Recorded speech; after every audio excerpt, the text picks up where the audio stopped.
Sunday, 14th of April, 1912, dawned bright and clear. There was a feeling of optimism in the air, a sense that anything was possible. The ship seemed to glide over a sea of glass. For first-class passenger Colonel Archibald Gracie, the RMS Titanic was a floating palace, a high-class hotel that cut through the waters at the Atlantic with a majesty and power he had never experienced before. As he stood on the first-class deck, he noticed that the sea was so level he could barely make out a ripple. Since Wednesday, when the ship had departed Southampton on its maiden journey to New York, Gracie had taken advantage of every luxury.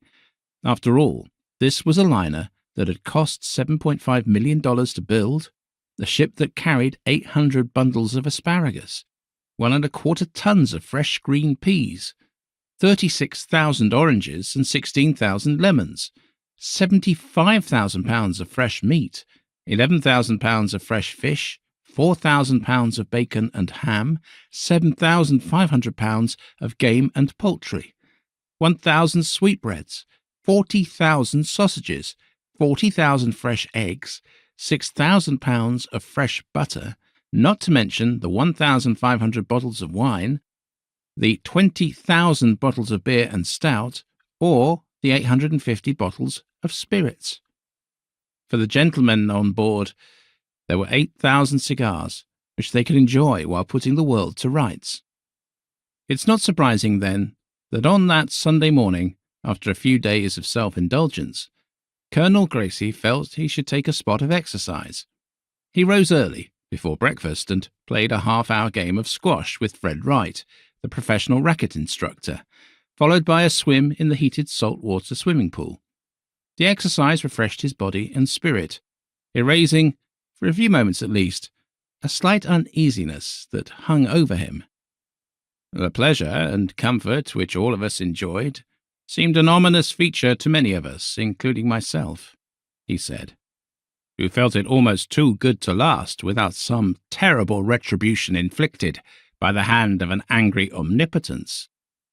Lady Duff Gordon, the London-based couturier known as Lucille, remembers how extraordinary it was to see and taste strawberries in April, in mid-ocean, while another first-class passenger, Marjorie Newell Robb, was still able to recall in 1981, at the age of 92, the feel of carpets that you could sink in up to your knees, the fine furniture that you could barely move, and the very fine panelling and carving. Many second-class passengers spent their time riding between floors in the elevator, which was described as a great new attraction on the boat. The tang of novelty hung in the air. In fact, one could even smell it. In a letter, second-class passenger Marion Wright wrote to her father from the ship on the 11th of April and said, "It is lovely on the water, except for the smell of new paint. Everything is very comfortable on board." For 13-year-old Madeline Mellinger, later Mann, the ship was nothing short of a floating miracle.